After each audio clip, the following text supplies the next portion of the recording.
जय देव हरे मंगल मंजूर गीतम जय जय देव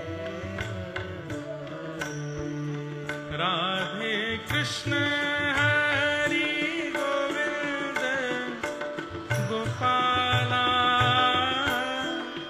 नंद जी को लाला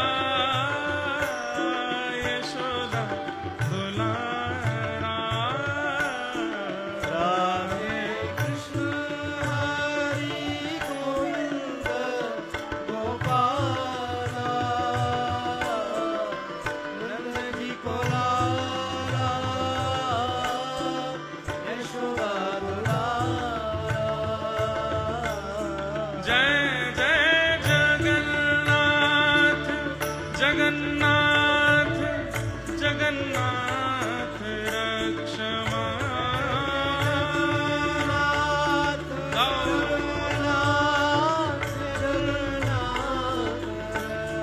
जय जय महाबाहु महाबाहु महाबाहु पाहि मां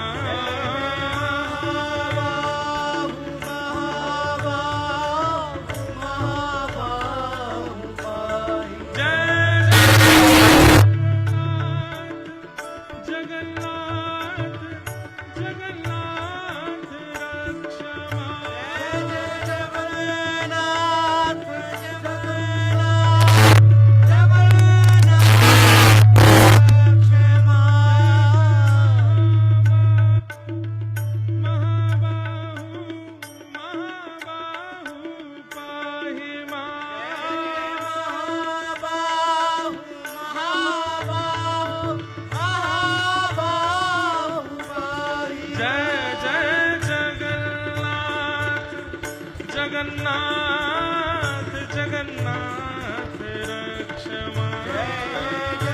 जगन्नाथ जगन्नाथ जगन्नाथ जय जय महाबाहु महाबाहु महाबाहु पाहि मां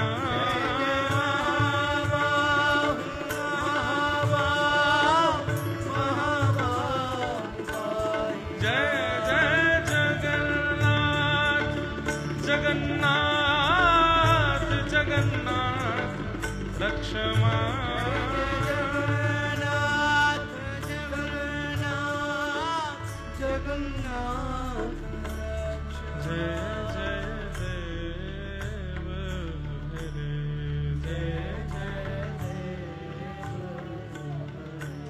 ओ जय जय देव हरे ओ जय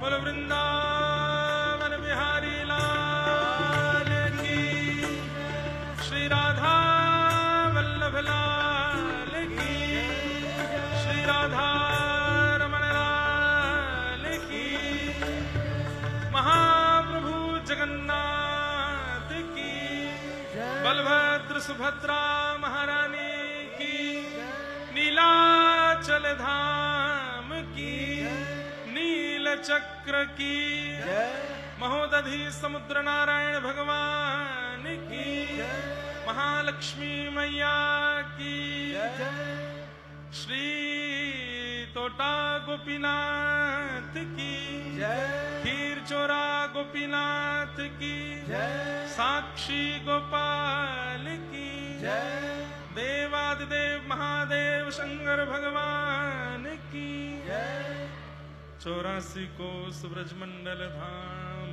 की गिरिराज धरण की श्याम सुंदर श्री यमुने महारानी की सब संतन की सब भक्तन की सब विप्रन की जय जय श्री राम जय जय श्री राम जय जय श्री राम नमः पार्वती पतये हर हर महादेव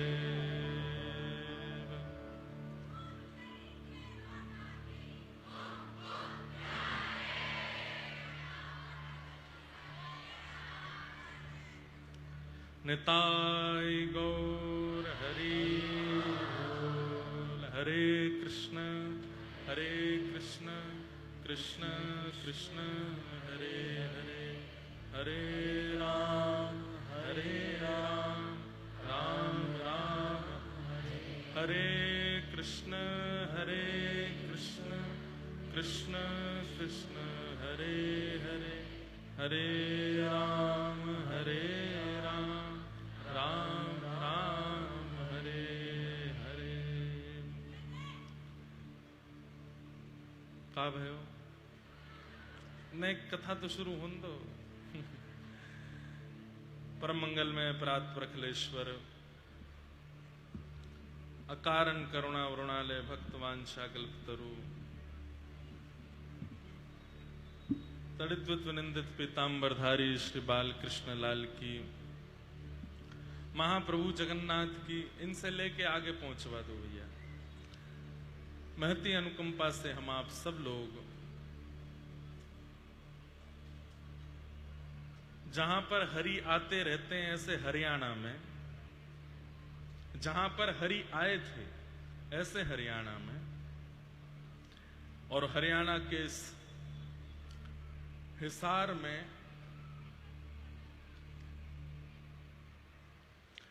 महाप्रभु जगन्नाथ जी की चर्चा करने के लिए हम आप सब लोग एकत्रित हुए हैं। ये हमारा परम सौभाग्य है।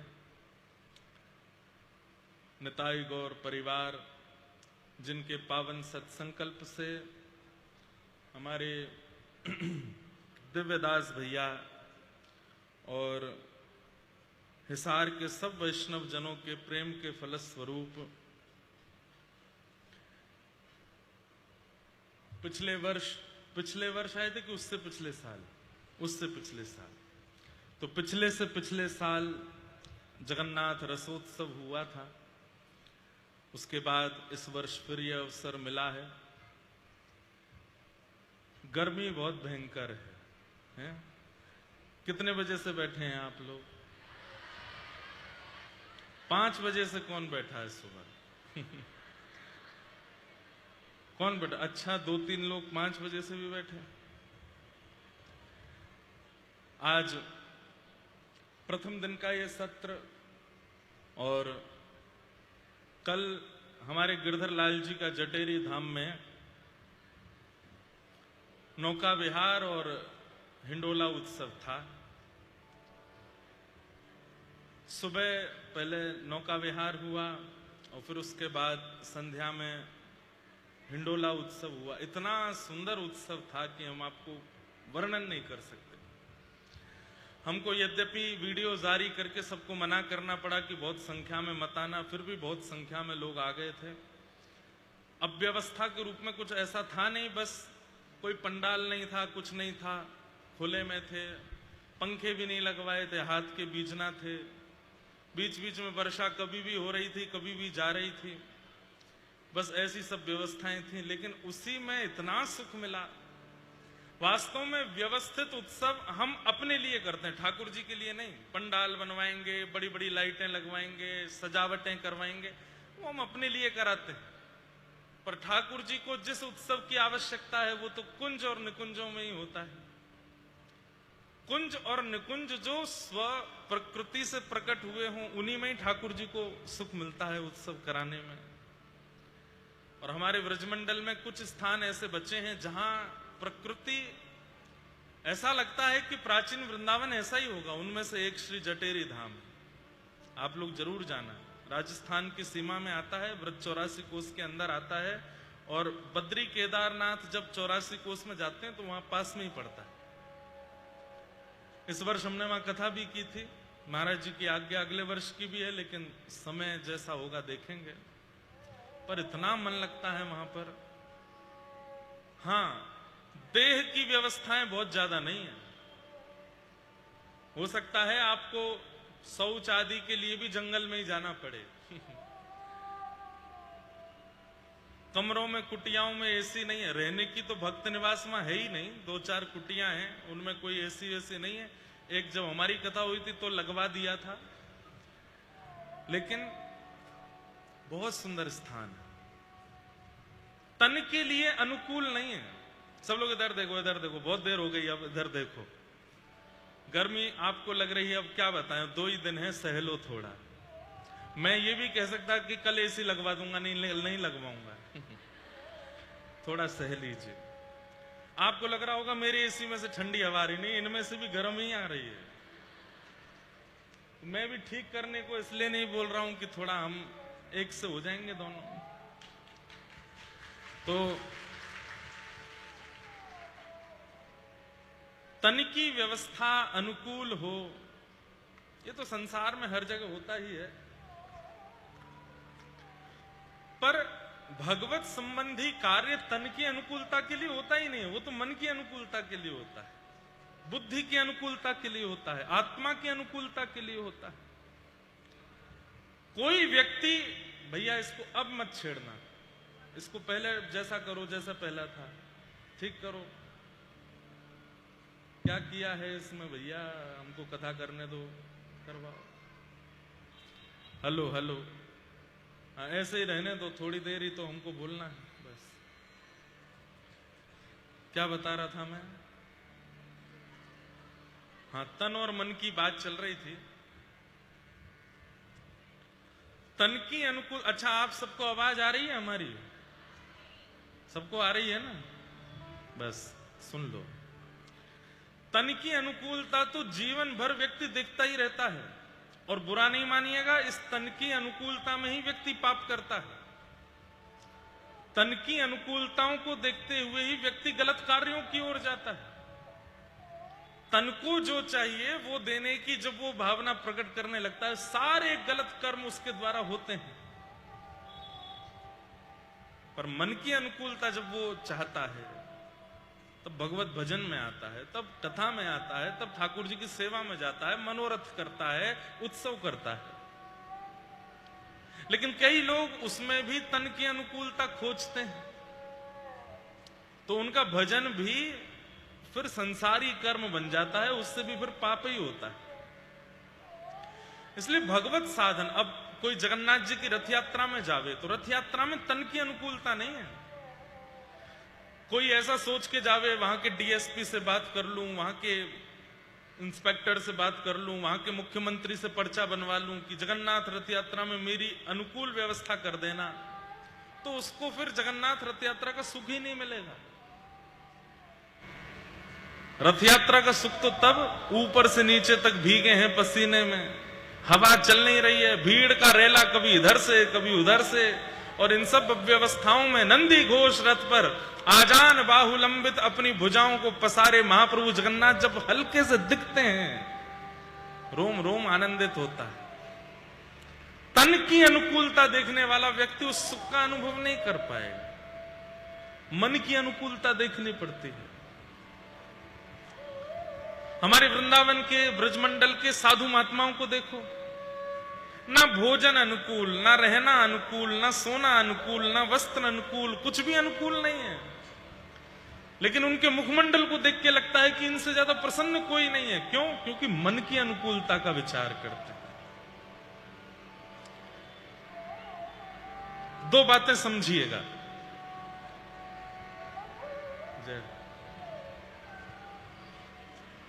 सब संत महापुरुष पधारे हैं, हमारे राधारमण जी के गोसाई जी पधारे हैं, रविश भैया आए हैं, मोनू भैया आए हैं, हमारे रोहतक वाले महाराज जी आए हैं, कृष्णदास भैया आए हैं, बरसाना वाले गोसाई जी आए हैं। सबको दंडवत प्रणाम, सबको बारंबार वंदन। दो बातें समझिएगा, इधर देखो इधर देखो। एक होता है तन अनुकूल हो, उससे मन की अनुकूलता बने।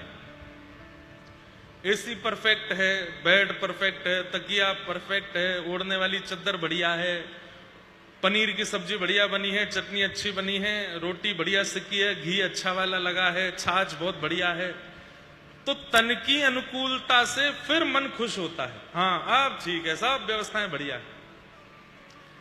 पर भजनानंदी व्यक्ति का उल्टा है, वो मन से तन को प्रसन्न करता है, वो भजन से तन को प्रसन्न करता है, वो नाम से तन को प्रसन्न करता है, वो भगवत स्मृति से तन को प्रसन्न करता है। श्री जी के दर्शन हो गए, हे तन अब तू राजी हो जा, भले ही कितने भी कांटे लगे हों। जगन्नाथ जी के महाप्रसाद मिल गए, हे पेट अब तू राजी हो जा, तुझे ऐसा प्रसाद मिला है। कथा सुनने को मिल गई तो कानों से पूरे शरीर को कहते हैं अब तुम अनुकूल हो जाओ, कथा सुनने को मिल गई, भले ही खूब गर्मी हो रही है। पिछले से पिछली साल कथा भीतर हुई थी, वो बढ़िया एयर कंडीशन था अंदर। इस साल आप लोगों की संख्या देखते हुए बाहर कर दिया। अब संख्या तो बैठ गई इतनी ज्यादा, लेकिन गर्मी तो है ही है। मैं जब यहां से घुसा तो ऐसा लगा कि सूर्य के पास जा रहा हूं। आप लोगों के तन का स्पर्श करते हुए हवा बाहर आ रही है। एक होता है कि कहीं की हवा स्पर्श कर देती तो मन रूपी मयूर नाचने लगता है, लेकिन यहां की हवा ऐसी निकल रही थी कि मयूर भाग गया। लेकिन हमने कहा कोई बात नहीं, कई बार सुंदर वाद्य जब बजते हैं ना जंगल में तो मोर आ जाते हैं। तो अभी जाके वाणी का वाद्य बजाएंगे, जगन्नाथ जगन्नाथ गाएंगे तो मोर आएगा और हम सबके मन में वह मयूर नृत्य करेगा। इसलिए तन की अनुकूलता मत देखिए।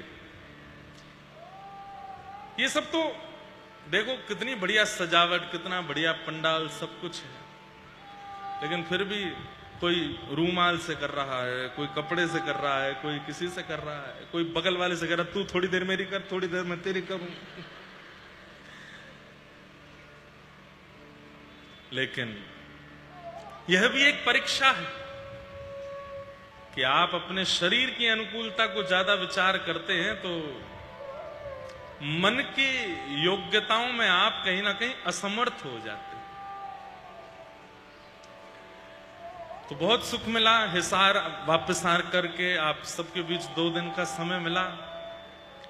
कल हमारे लाल जी का बहुत सुंदर उत्सव जटेरी में हुआ। रात्रि 1 बजे हम वापस घर पहुंचे। हमने तो पहले दिव्यदास भैया को कहा कि पहले दिन की कथा हम देरी से करेंगे क्योंकि रात में लेट होंगे, फिर आएंगे, फिर करेंगे। आप बोले नहीं महाराज जी, सुबह 11 बजे का इस समय है, सब आ जाएंगे, आप रात में ही आओ। मैंने कि रात में तो नहीं आ पाएंगे, सुबह आएंगे हम। सुबह 9 बजे निकले हम वृंदावन से और लगभग 12:30 बजे आप लोगों के पास यहाँ पहुंच गए। 12:30 पौने 1। गाड़ी थोड़ी चलती, हमारे हेलीकॉप्टर चलता है।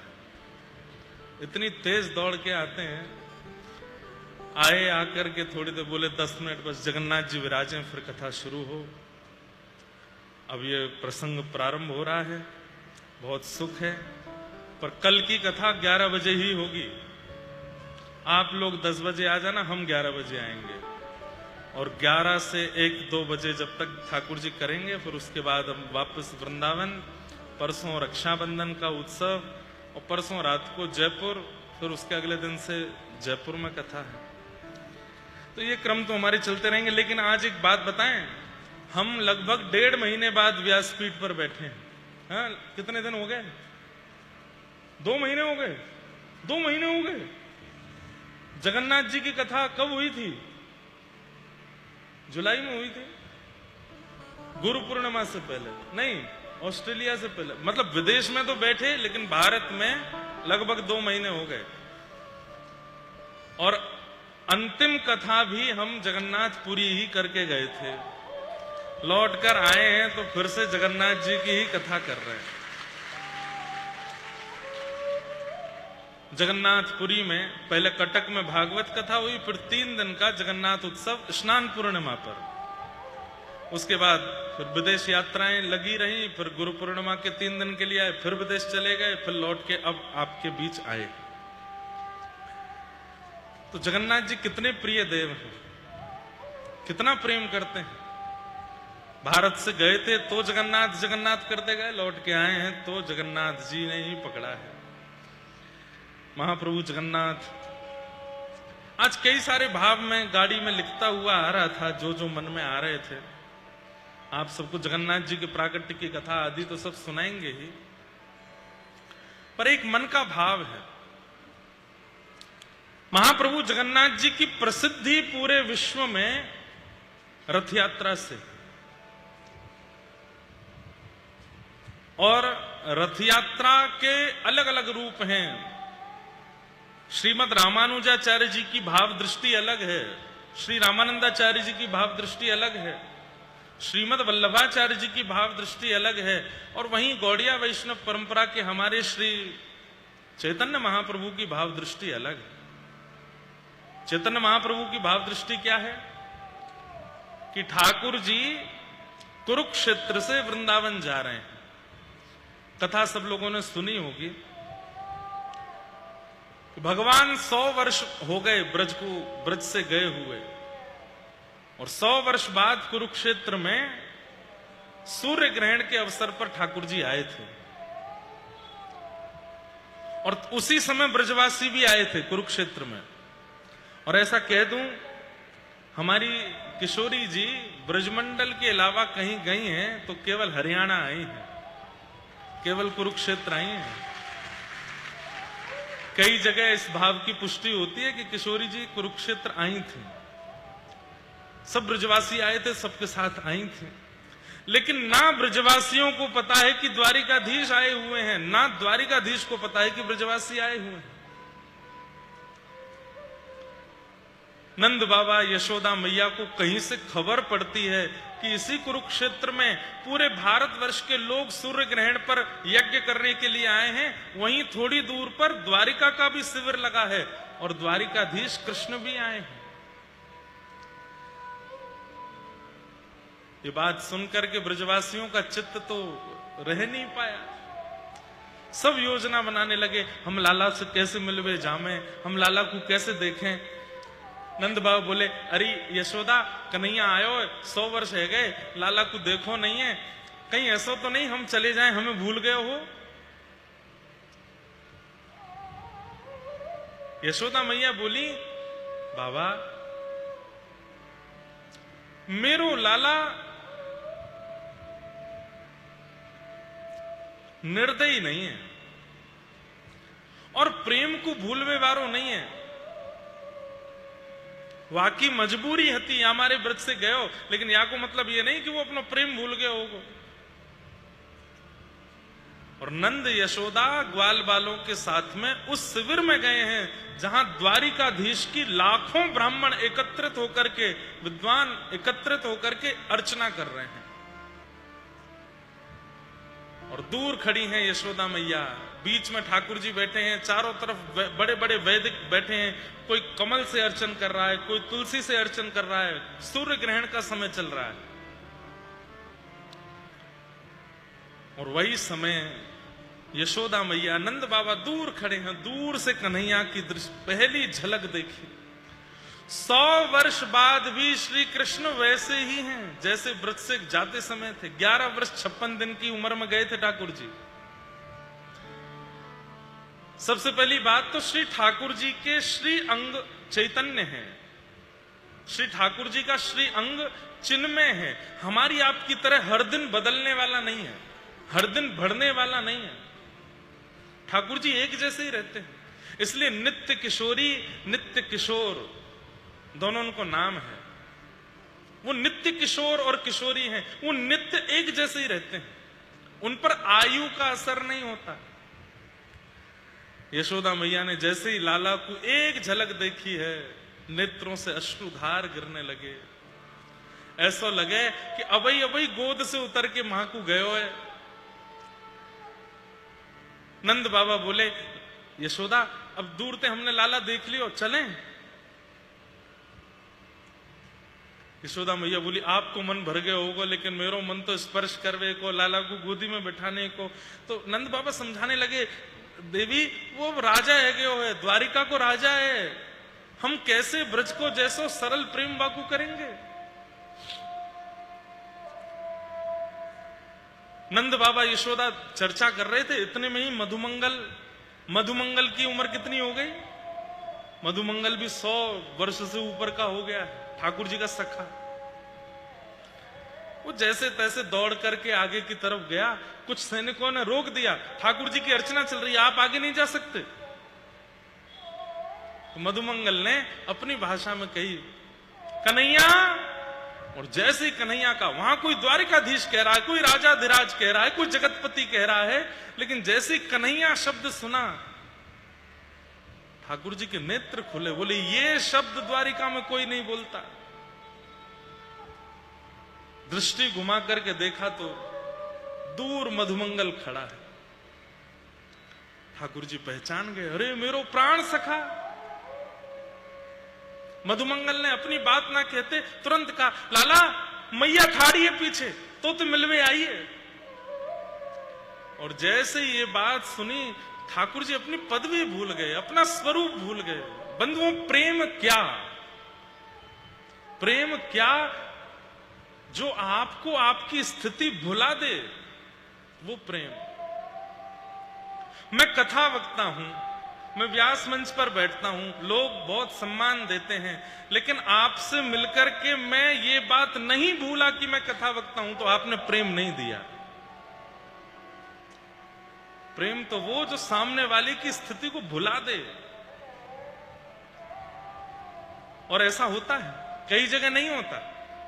कई जगह ये बात मन में रहती है कि मैं तो वक्ता हूं, मैं तो कथावाचक हूं, मैं तो व्यास मंच पर बैठूंगा, लेकिन कई जगह ऐसा प्रेम देते हैं कि भूलने का मन करता है, भूल जाते हैं। और वही प्रेम सच्चा, जहां आपकी स्थिति भुला दी जाती हो। ठाकुर जी तुरंत भूल गए, अपने आसन से उठे। लाखों ब्राह्मण सब आश्चर्यचकित, ठाकुर जी आप नहीं उठ सकते, सूर्य ग्रहण चल रहा है, आपकी अर्चना चल रही है। ठाकुर जी नजर उठा के देखें, कहां है मैया? तभी देखे दूर यशोदा मैया ठाड़ी है, नंद बाबा ठाड़े, भीड़ के बिल्कुल पीछे। और जैसे ही मैया को देखा, ठाकुर जी तो पिघल गए, दौड़ पड़े श्री कृष्ण, भीड़ को विदीर्ण करते हुए गए हैं। और इतने वर्ष बाद, इतनी बड़ी पदवी पर होते हुए भी, द्वारिकाधीश होते हुए भी, 16,108 पटरानियों के पति होते हुए भी, इतनी संतान होते हुए भी, ठाकुर जी यशोदा मैया के पास गए और जाकर के दौड़ के, जैसे एक बालक विद्यालय से आता है और आके अपनी मां की गोद में चढ़ जाता है, ठाकुर जी कूद पड़े मैया के ऊपर, चढ़ गए और यशोदा मैया को अंक में भर लिया। ये दृश्य सब देख रहे हैं बंधुओं, ये ब्रज द्वारिका मिलन की कथा है।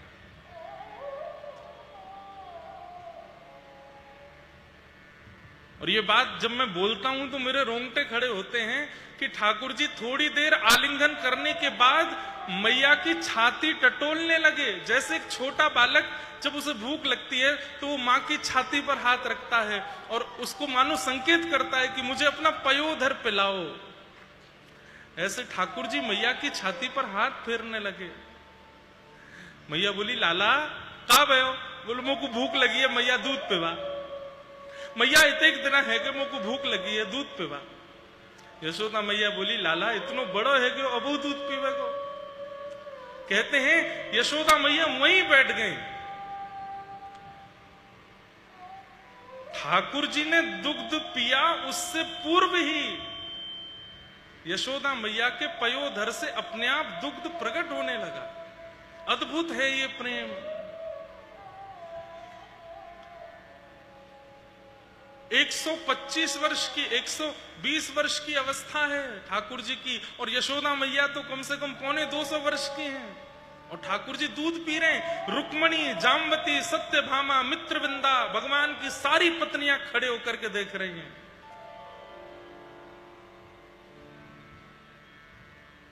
तभी वहां देव की मैया का आगमन हुआ और मैया ने लाला से कही, लाला अब नेक्स्ट ठीक है, जा, सब देख रही हैं। यशोदा मैया देव की मैया से मिली, नंद बाबा वसुदेव जी से मिले, ठाकुर जी अपने सब ग्वाल बाल सखाओं से मिले। बहुत सुंदर ब्रज द्वारिका मिलन उत्सव हुआ। तभी मधुमंगल के कान में ठाकुर जी बोले, तेरो ब्याह है क्यों? मधुमंगल बोलो, ना लाला, तेरे वियोग में ब्याह नहीं कियो, अब तू मिल गयो, अब करूंगा। बोले, अब तो तू बूढ़ा है, अब कहां करेगो? ऐसी सब विनोद वार्ताएं हो रही थी। तभी ठाकुर जी धीमे से बोले, सब आए हैं ब्रज से? बोले हाँ। अब स्पष्ट पूछ नहीं पा रहे हैं, लेकिन पूछ रहे हैं, अच्छा वो श्रीदामा भी आए हो? बोले हाँ। तनसुखा भी आए हो? बोले हाँ लाला सब आए हैं। मनसुखा तो आया ही होगा? बोले हाँ हाँ लाला सब आए हैं। स्पष्ट पूछ नहीं पा रहे हैं कि किशोरी जी आई हैं कि नहीं। मधुमंगल समझ गए और अपने आप बोलो, वृषभानु बाबा भी आए हैं और लाडली जी भी आई हैं, किशोरी जी भी आई हैं। सुनते ही ठाकुर जी स्तब्ध हो गए और बस मन में सोचने लगे, राधे राधे करुणामयी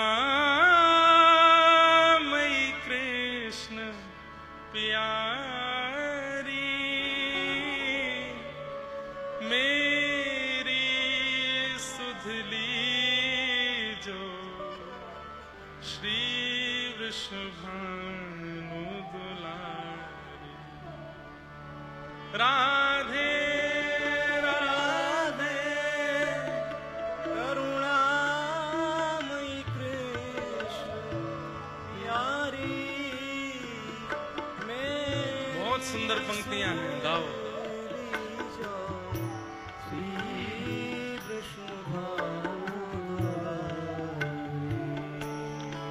राधे राधे। ऐसा कभी कभी होता है, मैंने जैसे ही पन्ना खोला वही पद निकला, यानो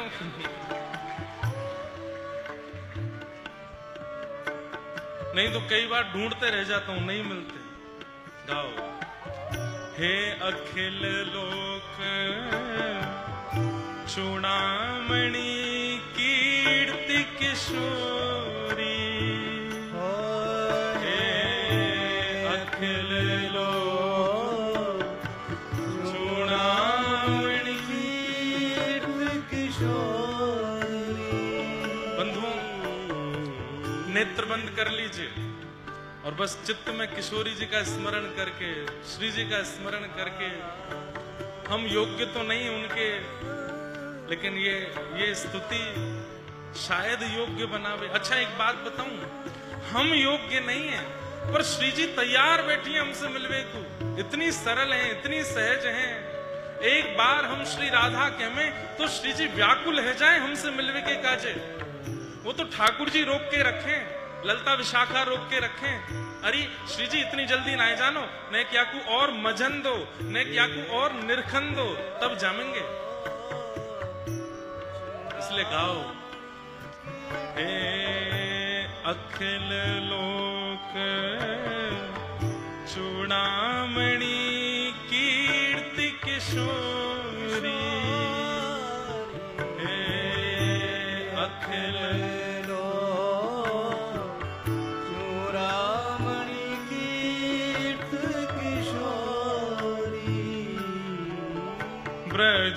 ब्रजभूषण उरभूषण ब्रज चंद्र चकोरी, ओ ब्रजभूषण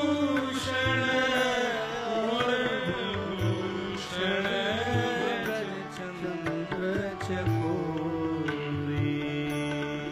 ब्रज जीवन जीवनी ब्रज तरुणी मन श्यामा, ब्रज जीवन जीवन ब्रज तरुणी मन श्यामा।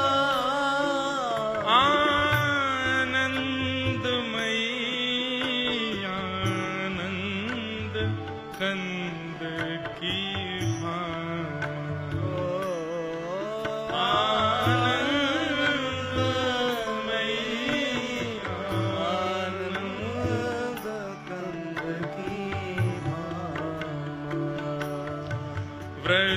ब्रजमंडल की शोभा ब्रज की उजियारी, ब्रजमंडल की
मानो दुलारी, मेरी सुध लीजो कृष्ण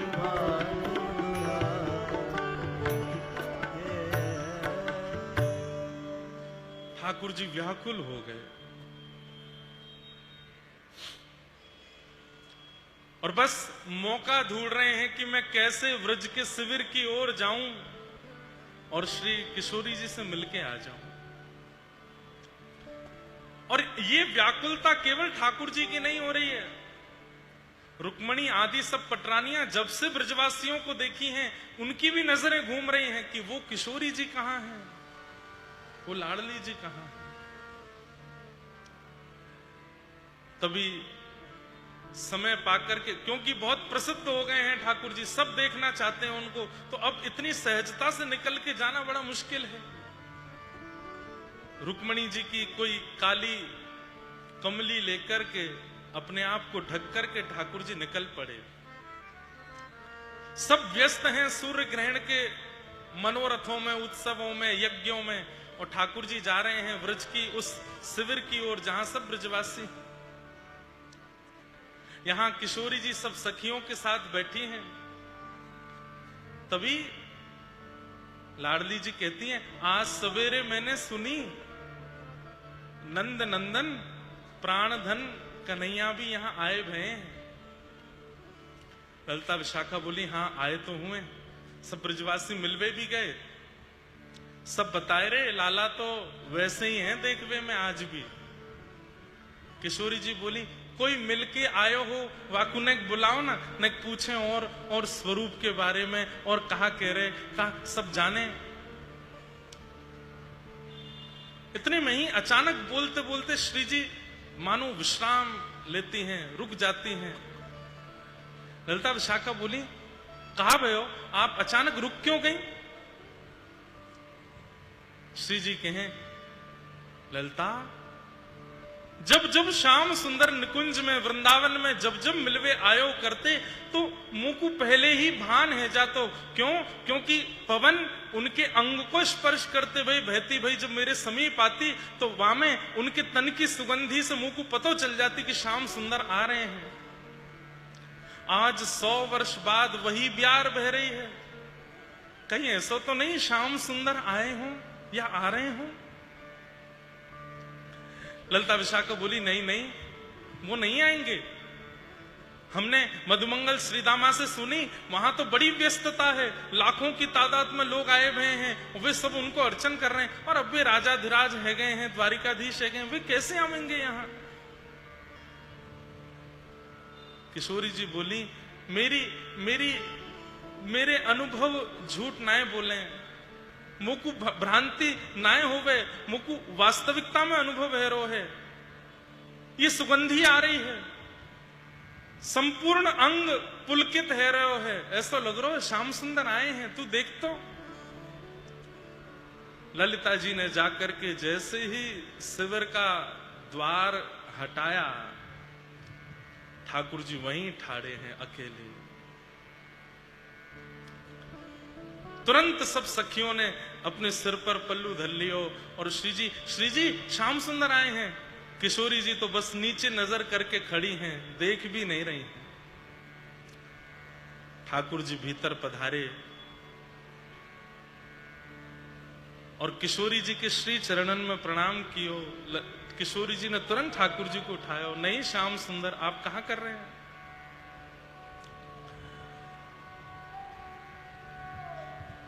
सिंहासन है लेकिन दोनों फर्श पे ही बैठे, और किशोरी जी के एक हस्त कमल को अपने हाथ में लेके दूसरे हस्त कमल से किशोरी जी के चरणन को स्पर्श करते हुए ठाकुर जी उनके मुखमंडल की ओर देख रहे हैं, और किशोरी जी बार बार पलक झपका रही हैं। चाह तो नहीं है एक बार देख लें प्रियतम को, लेकिन हिम्मत नहीं है रही है।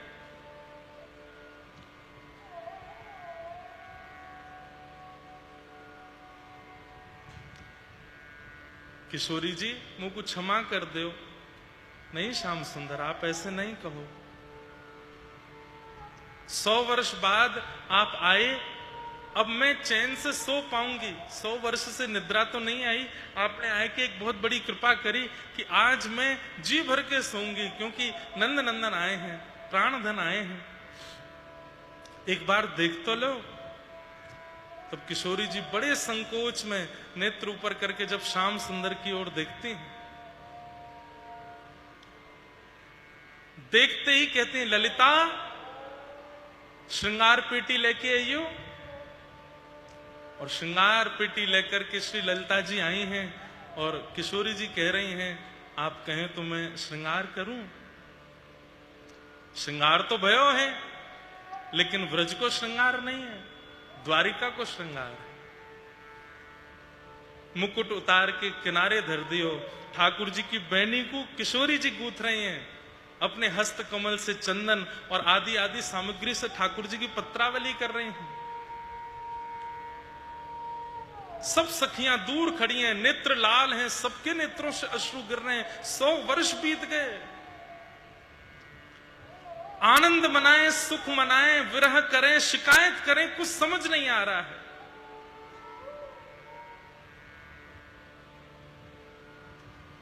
और तब जब व्रजउर चंदन को वनमाली भेष धारण भयो, 100 वर्ष बाद सब आभूषण उतार दिए हैं, सब गहने उतार दिए हैं। यहां पर भी वनमाला है, यहां पर भी वनमाला है, गले में भी वनमाला है, सिर पर मुकुट नहीं है। आज केवल घुंघराले केशन को गूंथ करके सिर पर एक मोती की सुंदर एक लड़ धारण कराई दी है, वहीं पे मोर पिच्छ धारण कर दियो है, सुंदर पत्रावली है। जैसे गौचारण करने के बाद अति श्रमित श्री कृष्ण हैजा में, वैसे आज लग रहे हैं।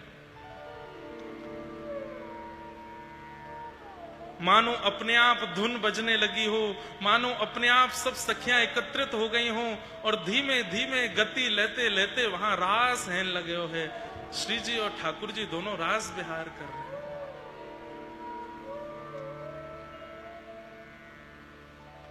रास विहार,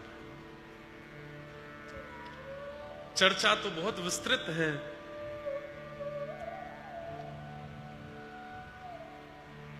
ठाकुर जी कहे, हे श्यामाजू आज्ञा करो, अब मैं नहीं जाऊंगा। तब किशोरी जी कहे, मैं श्याम सुंदर, ये तो हम ब्रजवासी हैं जो आपके जावे के बाद जीवित रह लिए। द्वारिका के लोगन को इतना कठोर हृदय नहीं है। यदि वापस वृंदावन आए तो द्वारिका में एक भी व्यक्ति जीवित नहीं बचेगा। आप अपने प्रेम को जानते नहीं हैं। आप आ तो जाते हैं जीवन में, लेकिन जब आप जाते हैं तो उस स्थिति को कोई सह नहीं पाता है। हम सह गए हैं, द्वारिका के लोग नहीं सह पाएंगे। मोकू हमारी चिंता नहीं है, हम तो आपके पद चिन्ह से अंकित व्रज में रहकर के बड़े प्रसन्न हैं। लेकिन ये द्वारिका के लोग प्राण त्याग देंगे। रुक्मणी आदि सब आपकी पटरानियां, उनकी बड़ी चिंता है मोकू। मैं वो नहीं चाहूं। जा पीड़ा में सब ब्रजवासी रहे, वाह पीड़ा को रुक्मणी सहे, वाह पीड़ा को सत्यभामा सहे। आप जाओ।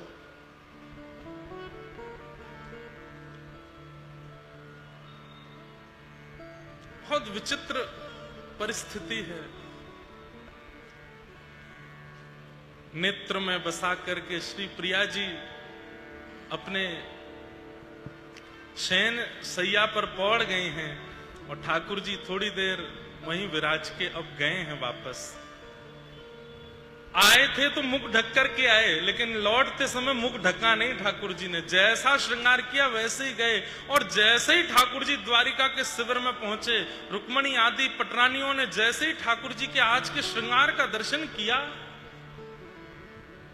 सब आओ भाव भूल गई, बोलना भूल गई, चलना भूल गई। जिस कार्य में थी वो वहीं रुक गया।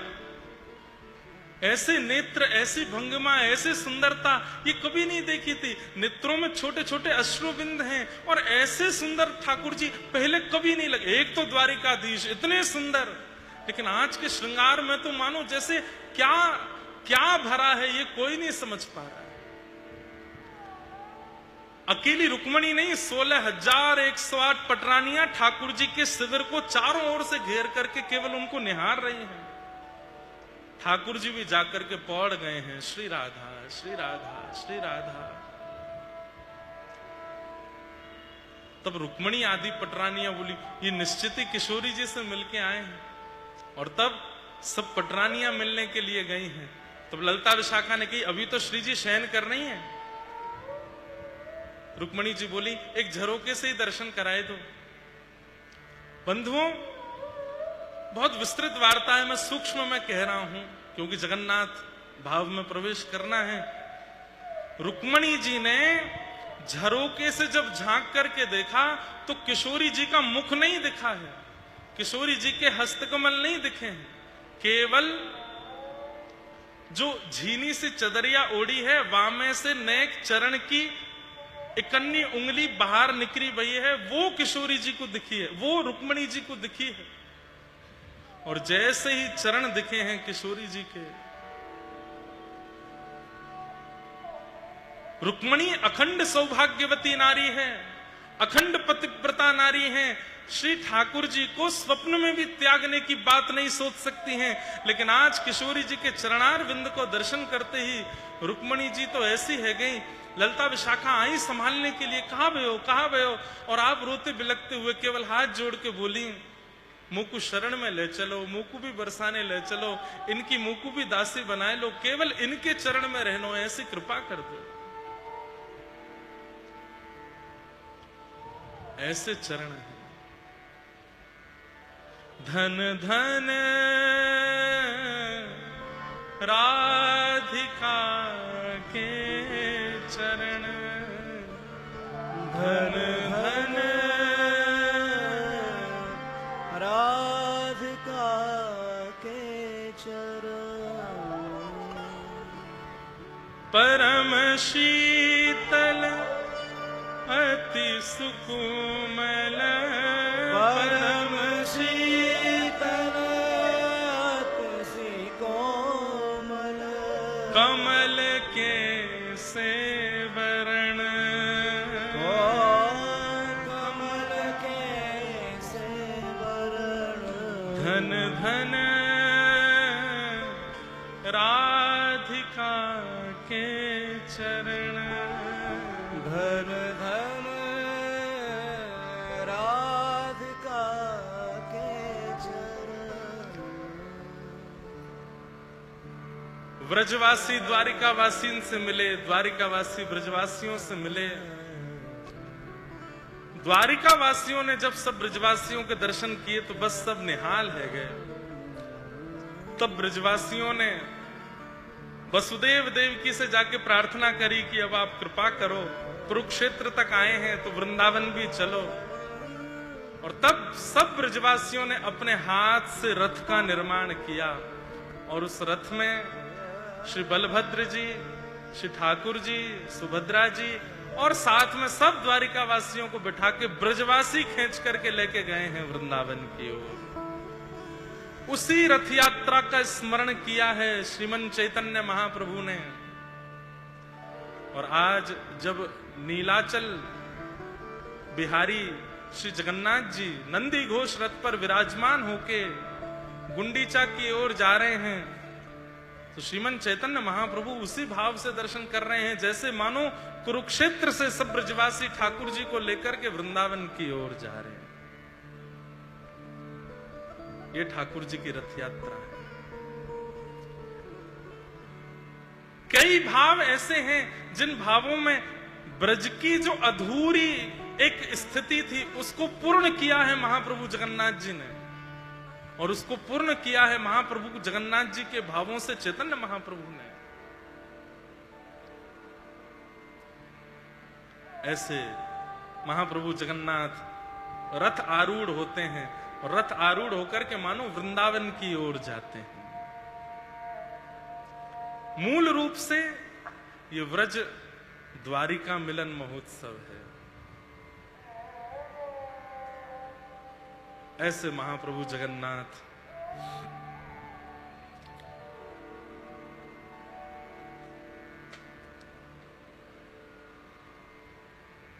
एक बात कह दूं बंधुओं, उसके बाद फिर मैं विषय जो गंभीरता की ओर है उसको सरल ले चलूंगा। इस शरीर से यदि आज भी आप महाप्रभु जगन्नाथ का दर्शन करते हैं तो अपने आप को बहुत बड़ा सौभाग्यशाली मानना कि इतने पाप होने के बाद भी, इतने दुष्कर्म होने के बाद भी, इतनी बुरी स्थिति हमारी होने के बाद भी श्री कृष्ण अवसर देते हैं अपने आप को दिखने का। आप यदि महाप्रभु जगन्नाथ को देखते हैं तो आप इस बात को कह सकते हैं कि मैंने कृष्ण को देखा है। श्री कृष्ण ही ब्रजवासियों के विरह में भाव भवित होकर के महाप्रभु जगन्नाथ के रूप में विराजमान, साक्षात कृष्ण। ब्रजवासियों की याद में हाथ पिघल गए, चरण पिघल गए, मुख पिघल गया, नेत्र पिघल गए और ऐसा ये स्वरूप प्रकट हो गया। आज भी भुजा पसार के, अरे कोई व्यक्ति इतनी प्रतीक्षा कैसे कर सकता है? दोनों भुजा पसार के खड़े हैं। कोई प्रेमी आता है तो मानो कह रहे हो कि लाओ इसको मेरे हृदय से लगा दो। ऐसे महाप्रभु जगन्नाथ, उन्हें हम बारंबार प्रणाम करते हैं। अब भाव पक्ष की बात को तो यहां विश्राम देके अब जो लीला पक्ष करना है उसकी ओर चलेंगे। सब लोग गाओ, जगन्नाथ जगन्नाथ चक्काने चक्काने जगन्नाथ जगन्नाथ चक्काने चक्काने नीलाचल वारे तू न संभाले तो हमें कौन संभाले। ओ तू न संभाले तो हमें कौन संभाले। हाँ तू न संभाले तो हमें कौन संभाले। ओ तू न संभाले ऊंचे स्वर में गाओ, कौन संभाले। मेरे प्रभु जगन्नाथ जगन्नाथ चक्काने चक्काने जगन्नाथ जगन्नाथ चक्काने चक्काने नीलाचल वरे तू न संभाले तो हमें कौन संभाले। ओ परी तू न संभाले तो हमें कौन संभाले। ए मेरी ये नैया है अब तो तेरे हवाले। ओ मेरी नैया है अब तो तेरे हवाले। ओ मेरी ये नैया है अब तो तेरे हवाले। प्रभु मेरी नैया है अब तो तेरे हवाले। तो हमें तू न संभाले तो हमें कौन संभाले। तू न संभाले तो हमें कौन संभाले। हाँ हाँ तू न संभाले तो हमें कौन संभाले।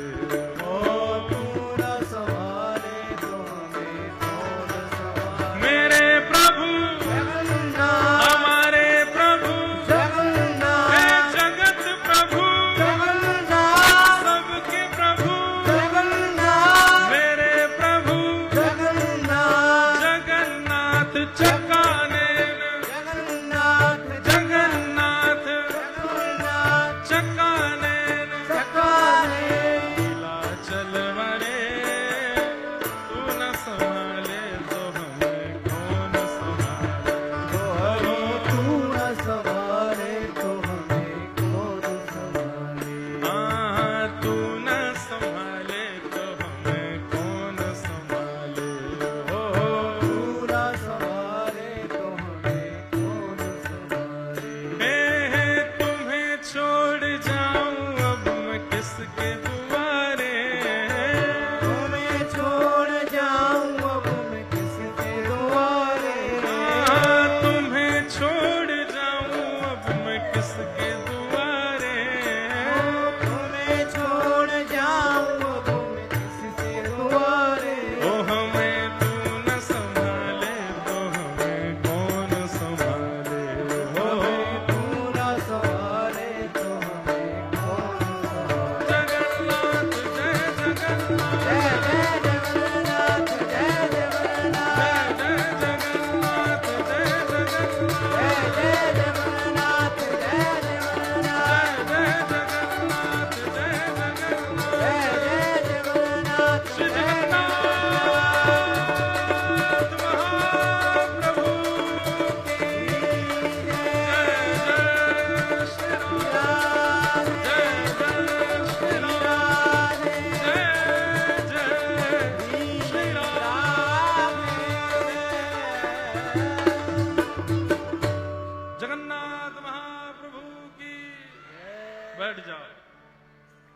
तू ना संभाले तो हमें कौन संभाले हो तू न संभाले तो हमें कौन संभाले।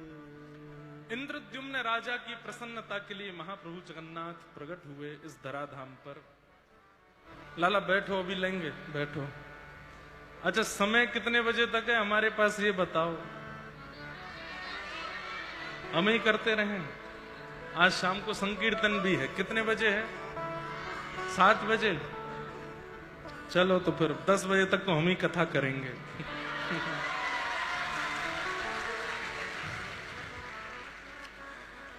इंद्रद्युम्न राजा की प्रसन्नता के लिए महाप्रभु जगन्नाथ प्रकट हुए। स्कंद पुराण युक्त महाप्रभु जगन्नाथ जी के प्राकट्य की कथा सब लोग ध्यान से सुनिएगा। एक इंद्रद्युम्न नाम के राजा हुए, इतने भगवत भक्त थे, उन्होंने अपने राज्य में नियम बना दिया था कि कोई भी तीर्थ यात्रा जाएगा या तीर्थ यात्रा से आएगा उसको हमसे मिलना पड़ेगा। सोचो क्या नियम बनाया कि कोई भी तीर्थ यात्रा पर जावे या तीर्थ यात्रा से आवे। अब कोई हिसार का व्यक्ति ऐसा नियम बनावे कि भाई वृंदावन जाने वाला और वृंदावन से आने वाला हमसे मिले, पहली बात तो व्यक्ति मिलने ही नहीं आएगा, काहे वो फ्री फोकट में मिले। तो आजकल कलयुग है ना, तो ऐसा करना पड़ेगा। वृंदावन जाने वाला या वृंदावन से आने वाला हम उसको 500 रुपए देंगे, हमसे आके मिले तो जरूर लाइन लगेगी महाराज। लेकिन करते क्या थे इंद्रद्युम्न राजा? करते थे कि जो भी तीर्थ पर जाते थे, जब वे लौटते थे तो इंद्रद्युम्न राजा उनको ससम्मान बुलाते, माला पहनाते, तिलक करते, दक्षिणा देते और अपने सन्मुख बैठा करके कहते, मैं अपने राज्य कार्यों में व्यस्त होने के कारण तीर्थ नहीं जा पाता, कृपा करके मैं नेत्र बंद करके बैठा हूं, आप उस तीर्थ की महिमा मुझे यही बताइए ताकि मैं मानसी उस तीर्थ का भ्रमण कर लूं। ऐसे थे। कोई तो कारण होता है जिस कारण से ठाकुर जी किसी भक्त के यहां प्रकट होते हैं, ऐसे ही तो नहीं पहुंच जाते लाल जी। बंधुओं, श्री राधा रमन जी गोपाल भट्ट गोस्वामी जी के यहां पधारे, हितरवंश महाप्रभु श्री राधा वल्लभ जी को लेके आए, पुंडलीक भक्त के लिए श्री पंढरीनाथ विठल भगवान पधारे, अजब कुमारी के लिए श्रीनाथ जी गोवर्धन से उदयपुर राजस्थान चले गए। तो इन भक्तों के चरित्र जब आप सुनते हैं तो उनके लक्षणों पर ध्यान दिया कीजिए। ऐसा क्या लक्षण था उनमें जिसके कारण ठाकुर जी उनके पास चले गए? अजब कुमारी की कथा सुनिए। ठाकुर जी के संग पासा खेलती थी और खेलती नहीं थी, दर्शन करने आई थी। तो गुसाई जी से कहा मुझे कुछ सेवा दे दो मंदिर में। तो गुसाई जी बोले हमारे पास सेवा सब भरी हुई है, कोई सेवा है नहीं। तो उसने मन में सोचा, राजकुमार की, राजा की बेटी, ठाकुर जी पूरे दिन ठाड़े रहते हैं ऐसे, इनका मन कैसे लगता होगा? बोले कैसे मन लगाऊं? बोले छोटे से लाला हैं तो इनको कोई अगर खेल खिलाए मैं तो इनका मन लगेगा। तो ठाकुर जी के सामने पासा खेलती, एक चाल अपनी तरफ से चलती, एक चाल ठाकुर जी की तरफ से चलती। एक अजब कुमारी का एक बहुत सुंदर पद है, मेरे पास आज नहीं है, कल जरूर सुनाऊंगा। इतना सुंदर पद है उसमें। अजब कुमारी ठाकुर जी से कहती है, नाथ मेरे मेवाड़ आना, लेकिन थोड़ा ध्यान से आना। क्यों? मेरे मेवाड़ में बहुत छोटी छोटी पहाड़ियां हैं, कहीं आप सावधानी से नहीं आओगे तो रिपट जाओगे, फिसल जाओगे, आपको चोट लग जाएगी। मेरे मेवाड़ आना तो थोड़ी सावधानी से आना। क्यों? हमारे मेवाड़ के लोग थोड़ी सी तीखी बोलते हैं, कहीं आपको बुरी ना लग जाए। हमारे मेवाड़ आना तो बड़े प्रेम से आना। क्यों? हमारे मेवाड़ में खूब बढ़िया भोजन कराते हैं, खाली पेट रखना ताकि आपको प्रेम से। ऐसा सुंदर पद है अजब कुमारी का। ऐसे ही नहीं चले गए श्रीनाथ जी गिरिराज जी से, रोज पासा खिलाती और खेल खेलते खेलते खेलते जब उसके जाने का समय आया तो जब वो ठाकुर जी के आगे पासा खेलती थी तो 4, 5, 10 वैष्णव खड़े होकर के देखते थे। तो एक बार अपनी चाल चलती और फिर दूसरी बार जब ठाकुर जी की चाल चलती, हर बार ठाकुर जी जीत जाते थे। तो सब वो वैष्णव कहते, अजब कुमारी, हमने सुना था कि तुम अपने राजघराने में बहुत अच्छा पासा खेलती हो, लेकिन हमारे लाला के आगे फीकी हो। अजब कुमारी बोली, सांची बात तो ये है, मैं इनको जिताती हूं, ये जीतते नहीं है, मैं इनको जानबूझ के जिताती हूं।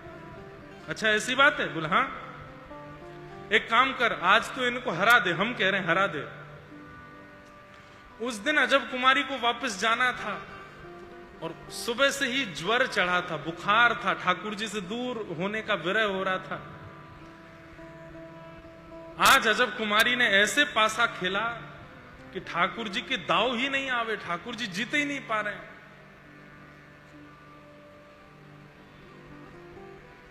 स्थिति ये हुई कि भीतर खड़े श्रीनाथ जी के मुखमंडल पर हार का संकोच दिखाई देने लगा। ठाकुर जी का मुख मुरझा गया और बीच बीच में ऐसे नेत्र थे तो बीच बीच में ऐसे करके देखते हैं, फिर ऐसे कर लेते हैं। और सब जो वैष्णव खड़े होके पासा खेल देखते थे वो कह रहे, आज तो लाला को दाव कमजोर पड़ रहा है, आज हमारो लाला हारवे वारो है। अजब कुमारी तो आज कमर कस के बैठी, ऐसे ऐसे पासा फेंके महाराज ठाकुर जी की गोटी बार बार रह जाए। ठाकुर जी अजब कुमारी के चित्त में आकर के बोले, ए तू मुझको जितावेगी ना, मुझको हरा के जावेगी, ऐसा करेगी मेरे संग? अजब कुमारी बोली, रोज तो जिताती हूं, आज अगर मैं जीत जाऊं तो? ना ना, तू मुझको जिताए दे, देख तू मुझसे प्रेम करे ना, जिताए दे। तो अजब कुमारी बोली, एक शर्त पर। बोले क्या? बोले हारने के बाद मैं जो मांगूंगी देना पड़ेगा। ठाकुर जी बोले, दूंगा दूंगा दूंगा, अब जिता दे। बोले देख लो। बोले अरे मैंने कह दी दूंगा, तू बस जिता मुझको। अजब कुमारी ने अंतिम पासा ऐसा चला कि बिल्कुल जीतते जीतते वो हार गई, ठाकुर जी जीत गए। और ठाकुर जी की जीत होते सब जय जयकार करने लगे, हमारे नंद के लाला की जय, हमारे व्रज के चंद्र की जय। अरे लाला ते कौन जीत सके? अजब कुमारी पासा खेल करके जब हार गई तो ठाकुर जी से बोली, अब वचन पूर्ण करो। ठाकुर जी बोले, बहुत आनंद आयो, मांग ले, कहा चाहिए? तो बोले हमारे मेवाड़ आ जाओ। मेरे पिताजी मुझे यहां रहने नहीं देंगे, पर मैं आपके बगैर नहीं रह सकती नाथ, चलो।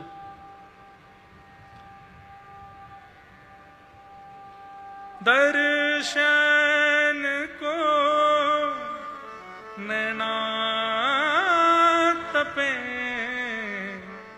वचन सुनन को कान, मिलवे को हियरा तपे, हिय के जीवन प्राण,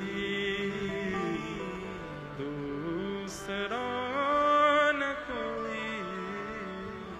सब छूटने लगे और छूटते छूटते एक दिन आप श्री जी से कह दो, अब मैं नहीं रह पा रहा, अब मेरे प्राण निकलते हैं आपके बिना, अब बस कृपा करो। तब ठाकुर जी को चिंता होने लगती, कुछ छूटा नहीं है और फिर रो रहे हो। तब तो ठाकुर जी कहेंगे, नाटक कर रहे हो मेरे आगे आके, अब भाई बढ़िया आलू के पराठे बनाए दो तो मुंह में लार आ जाएगी, अब भाई आपको ने धन दौलत दिखा दो तो दौड़ो चलो जाएगा, यहाँ के नाटक कर रहे हो मेरे आगे। कई लोगों को देखा मैंने, वो सब व्यवस्थाएं होते हुए भी श्री जी के आगे रोएंगे, राधा रमन जी के आगे रोते हैं, राधा वल्लभ जी के आगे रोते हैं। ऐसे नहीं, सब छूटता है, सब निकल जाता है जीवन से। और एक बात कहें, जब सब छूटता है ना तो शिकायतें नहीं होती। बहुत छूटते छूटते जब बिल्कुल एकांत होता है तब अंत में ठाकुर जी के सामने शिकायत नहीं होती, निवेदन होता है कि नाथ अब नहीं रह पा रहे आपके बिना, अब कृपा करो। तब ठाकुर जी को चिंता होती है और फिर ठाकुर जी योजना बनाते हैं प्राप्त होने की। और अजब कुमारी के लिए योजना बना करके ठाकुर जी पहुंचे। तो हर भक्त का एक गुण है, एक लक्षण है, एक व्यवहार है जिसके कारण ठाकुर जी उसके पास आए हैं। इंद्रद्युम्न राजा का क्या व्यवहार है? उत्सुकता। क्या? भगवत दर्शन की उत्सुकता।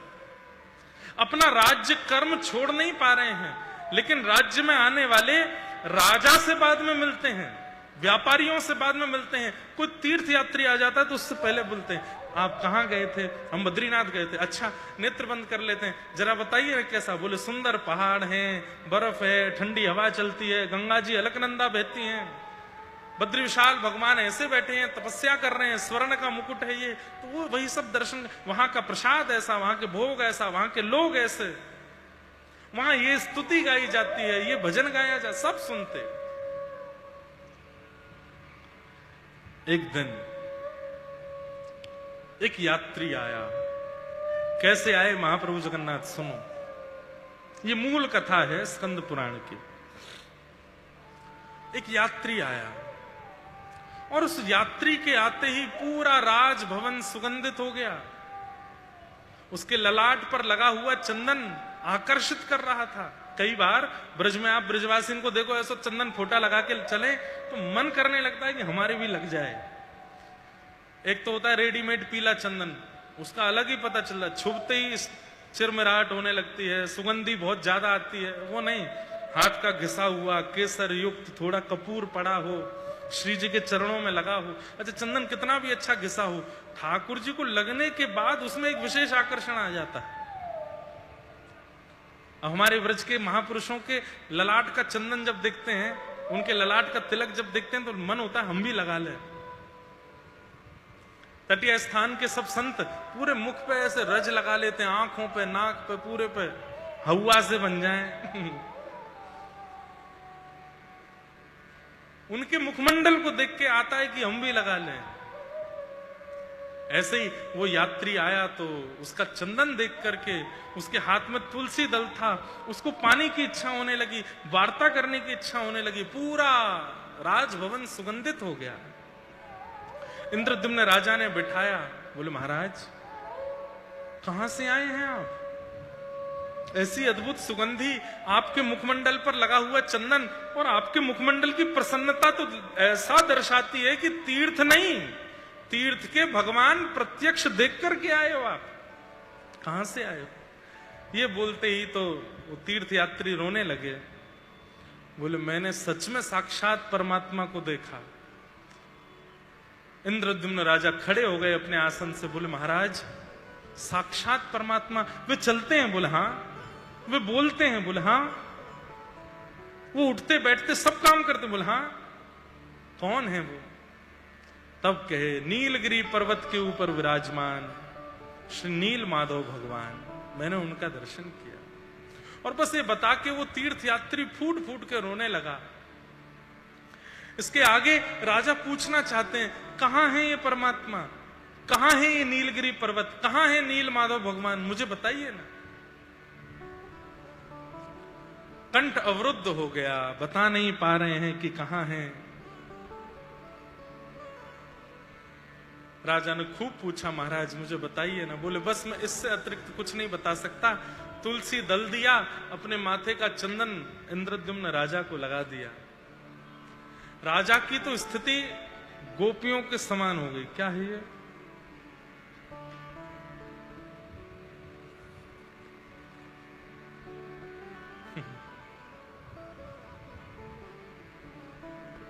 क्या बता रहा था मैं? हाँ, तो इंद्रद्युम्न राजा को जब चंदन लगा तो स्थिति गोपियों की तरह हो गई। गोपियों की स्थिति कैसी? तब कथामृतम तप्त जीवनम कवि भी कल्मषापहं श्रवण मंगलम श्रीमदाततं भुवि गृह्णन्ति ते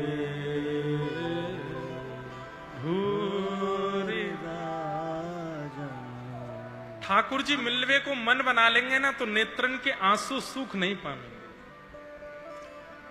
अविरल अश्रुधार गिरने लगी नेत्रों से। इंद्रद्युम्न राजा की स्थिति ऐसी हो गई, अब तो बस इस पृथ्वी पर साक्षात परमात्मा बैठे हैं और मैं देख नहीं पा रहा हूं उनको।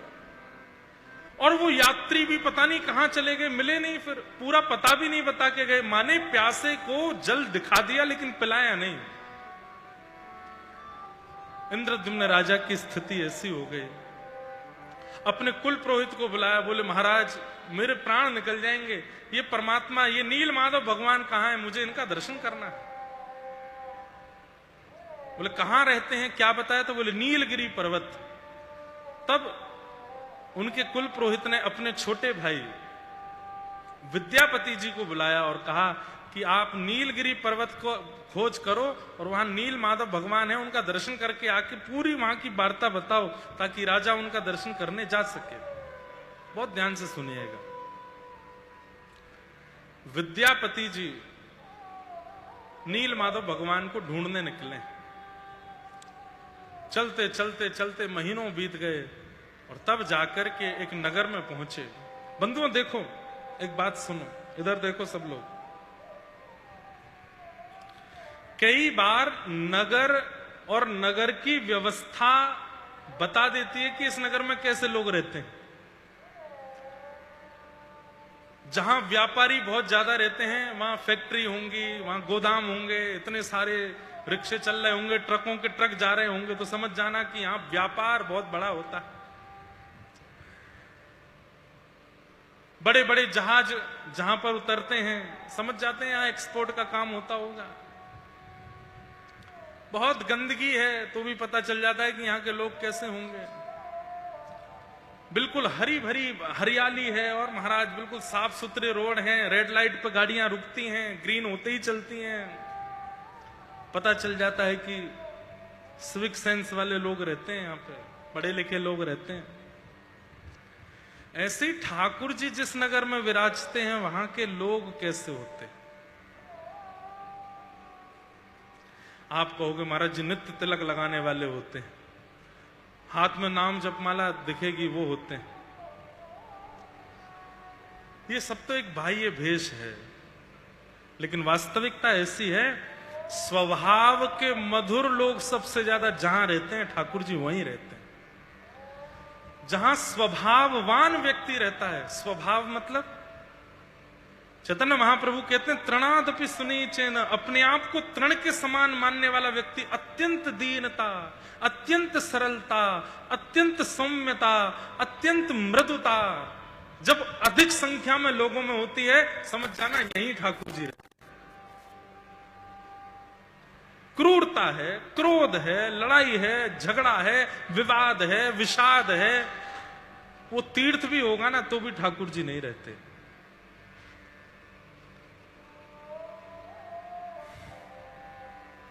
हमारे वृंदावन के ब्रजवासी कभी कभी अल्हड़ लगते हैं, कभी कभी ऐसा लगता है अरे लड़ाऊ रहते हैं, 24 घंटा जाए देख लो, तो देख लूंगा दारी के तुम यहां को तो आ।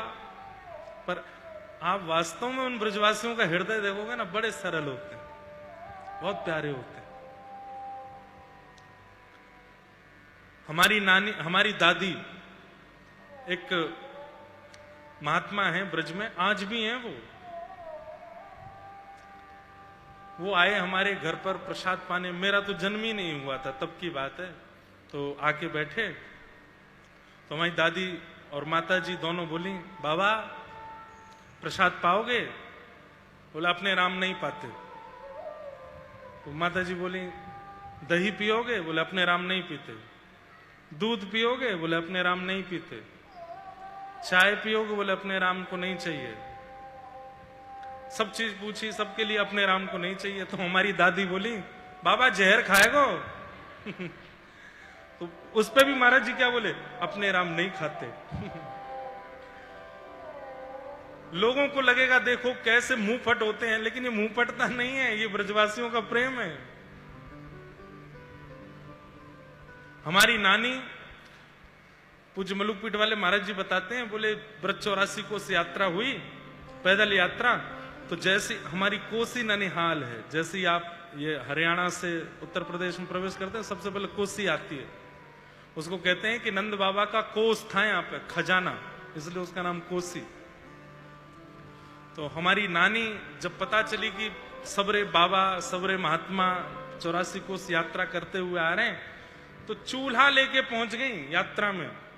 और जहां संतों की कुटिया थी वहीं बाहर चूल्हा लगा के उसमें कंडे वंडे जला के हाथ की रोटी बना बना करके और सब महात्माओं को पवा में। महात्मा बड़े राजी हो गए, बोले वाह मैया।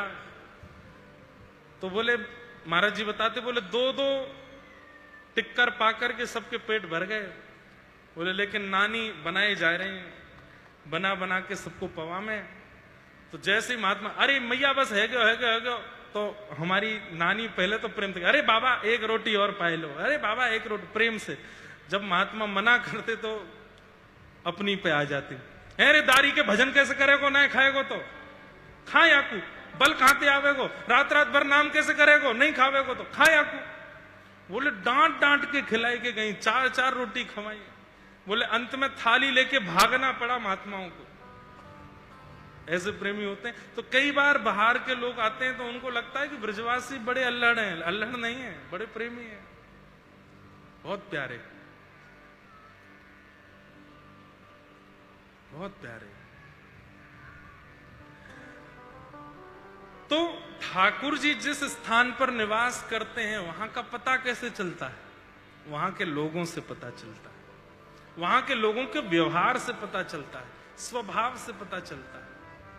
और मैं एक बात और कहूं, शायद आपके स्वभाव में ही कमी रही, क्योंकि व्रज जाकर के भी, तीर्थ में जाके भी आपको लड़ने वाला व्यक्ति मिला। इसमें आप अपने स्वभाव को ही कोसो। जिस प्रकार नशेड़ी को नशेड़ी ही मिलता है, व्यापारी को व्यापारी हजारों में दिख जाता है, ऐसे ही यदि लड़ने झगड़ने वाला, उल्टे सीधे कर्म करने वाला ही आपको मिल रहा है तो ये नहीं सोचना चाहिए कि इस नगर में ऐसे ही लोग रहते हैं। नहीं, शायद आपके स्वभाव में कमी है। ब्रज में प्रेम करने वाले बहुत रहते हैं, आप अभी टकराए नहीं हो उनसे। और जिस दिन उनसे टकरा जाओगे, वादना समझियो कि बस श्री जी के नेक और पास पहुंच गए हो। ऐसे ऐसे प्रेमी। तो नगर के लोगों के व्यवहार से पता चलता है कि यहां ठाकुर जी रहते होंगे कि नहीं। विद्यापति जी जैसे ही पहुंचे तभी वहां सवर जाति के विश्व वसु, उन्होंने उनको मार्ग पर देखा और बिना परिचय के, बिना जान पहचान के विश्व वसु बोलने लगे, नमस्कार, आप देखने में बड़े थके हुए लगते हैं, मेरे घर पर एक आसन खाली है, आप चाहें तो विश्राम कर सकते हैं, भूख लगी हो तो प्रसाद पा सकते हैं, प्यास लगी हो तो जलपान कर सकते हैं, आप चाहें तो 2-4 दिन, शायद किसी यात्रा पर हैं, किसी खोज पर निकले हैं, आप चाहें तो 2-4 दिन मेरे यहां रुक सकते हैं। उनकी आओ भगति देख करके, उनके व्यवहार को देख करके विद्यापति जी को लगने लगा कि स्वभाव में ठाकुर जी की सेवा की सुगंधी है, व्यवहार में ठाकुर जी की सेवा की सुगंधी है। इसलिए अगर आपके घर ठाकुर जी रहते हैं तो भाई ठाकुर जी की थोड़ी हल्की मत होने देना, अपने व्यवहार को सुधारो, अपने स्वभाव को सुधारो, थोड़े दीन बनो, क्योंकि आपका क्रोध, आपका दुर्व्यवहार, आपके विचार उस व्यक्ति के मन में संशय प्रकट करेंगे। बोले सेवा इतनी बड़ी पधरा रखी है लेकिन व्यवहार इतना गंदा। व्यवहार से ठाकुर जी पुष्ट होते हैं।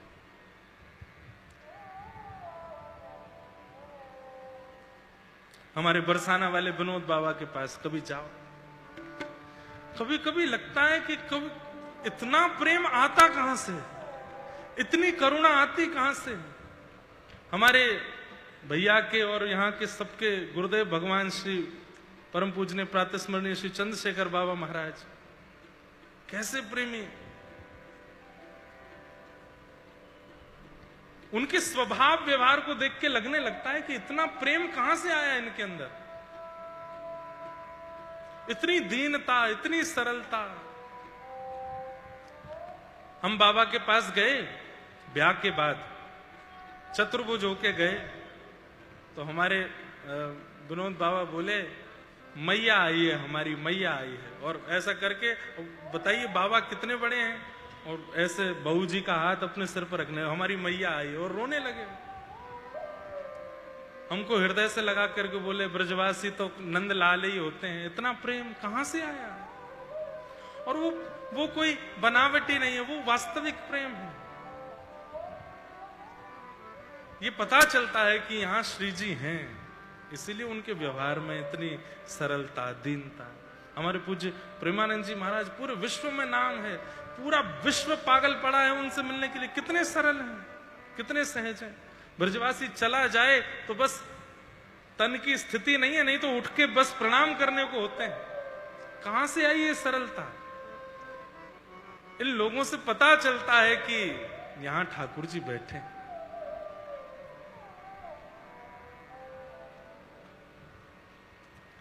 एक पद में गाता हूं,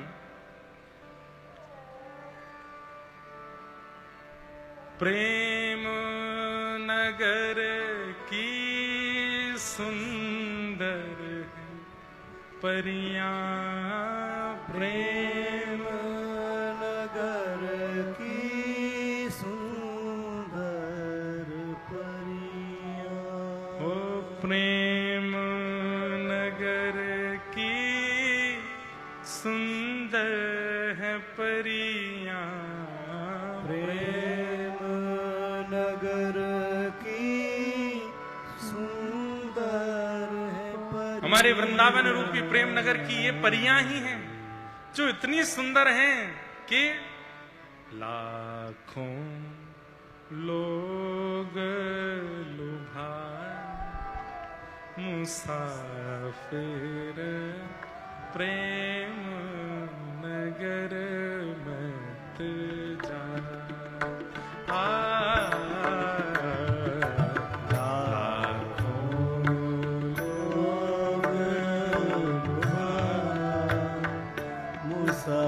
मुसाफिर प्रेम नगर मत जा। ओ प्रेम नगर की गहरी है नदियां, प्रेम नगर की गहरी है नदियां। वृंदावन रूपी प्रेम नगर की नदियां कौन सी हैं?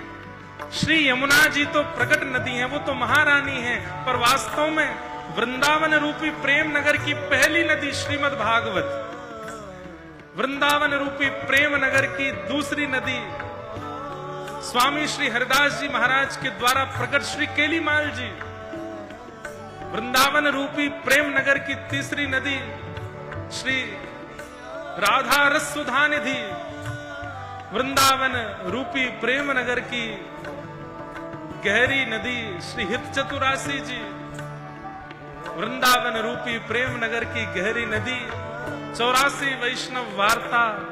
ये सारे वो ग्रंथ हैं, वृंदावन महिमामृत आदि, ये सारे ग्रंथ नहीं है, ये नदियां हैं। इतने गहरे हैं, इतने गहरे हैं कि कोई आचमन करने जाता है और डूब ही जाता है, पर निकल नहीं पाता।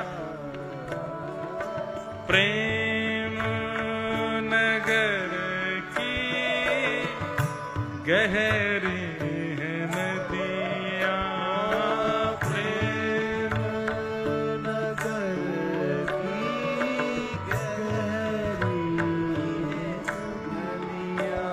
ओ प्रेम नगर की गहरी है नदियां, प्रेम नगर की गहरी है नदियां। लाखों लोग डूबा मुसाफिर प्रेम नगर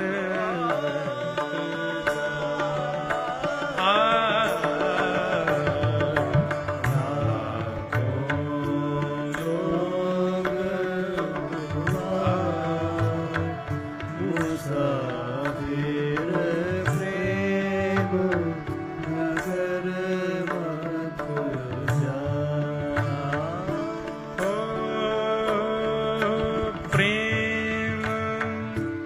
नगर की सकरी हैं गलियां, प्रेम नगर की सकरी गलियां, प्रेम नगर की सकरी हैं गलियां, प्रेम नगर की सकरी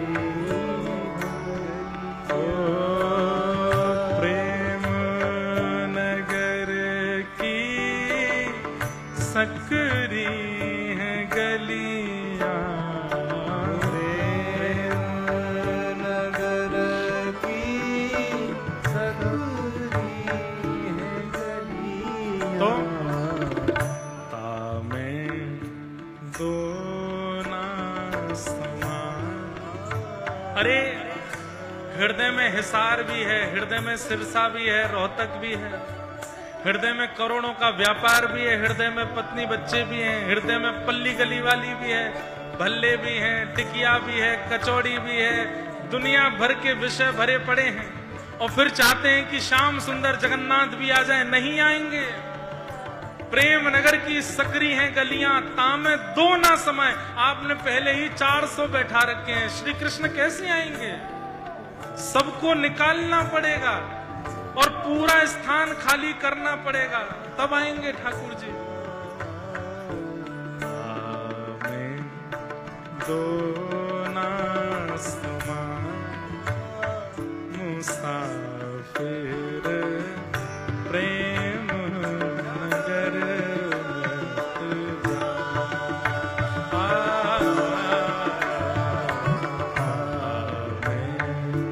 दो ना समय मुसाफिर प्रेम नगर मत जा, प्रेम नगर का पंथ कठिन है, प्रेम नगर का पंथ कठिन आज सोशल मीडिया से वृंदावन बहुत इजी लग रहा है। सावधान रहना, रसखान की तरह यदि पकड़ लिया ना, कुछ नहीं कर पाओगे, फिर कुछ नहीं कर पाओगे, कहीं के नहीं रह पाओगे। कृपा है आप लोगों पर कि वृंदावन जाके वापस आ जाते हो, लेकिन जादना या व्रज ने पकड़ लियो। मजाक मजाक में गए थे, लेकिन जिस दिन पकड़ लिया फिर आ नहीं पाएंगे वापस। काशी के बहुत बड़े विद्वान मधुसूदन पाद सरस्वती कहते हैं वृंदावन जाना, लेकिन हे मन, वृंदावन की गलियों से प्रेम मत करना। गलियों से प्रेम करो तो गलियों में क्या लिखा है, क्या दिख रहा है, वो मत देखना। जो लिख रहा है, जो दिख रहा है, उसको यदि देख लो तो उसमें बहुत रम मत जाना। हे मन, वृंदावन में वो टेढ़ी टांग वाला दिखेगा, उसको बहुत नैन भर के देख मत लेना। और यदि वो दिख भी जाए तो उसके नेत्रों को बहुत देर तक मत देखना। यदि नेत्र भी देख लो तो वो कुछ कहेगा, वो सुनना मत, क्योंकि यदि तुमने सुन लिया तो वापस कहीं और आ नहीं पाओगे। प्रेम नगर का पंथ कठिन है, प्रेम नगर का पंथ कठिन ओ प्रेम नगर का पंथ कठिन है, प्रेम नगर का पंथ कठिन है, तामे ना चल पा मुसाफिर प्रेम नगर मत जा।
मोटे मोटे नैन आके तेरे छिकतारे।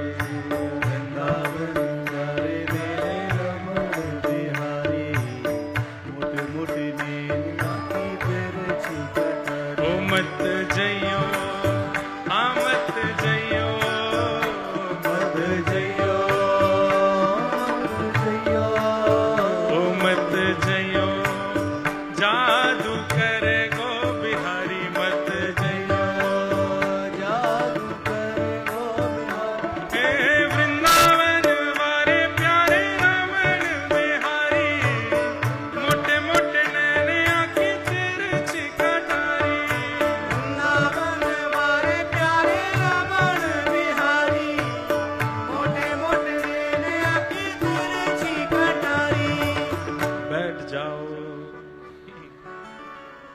सारा सामान एक दिन में नहीं परोसेंगे, एक दिन और है हमारे पास। तो क्या निवेदन कर रहा था मैं कि नगर में ठाकुर जी रहते हैं, इसकी पहचान नगर के व्यक्ति के स्वभाव से होती है।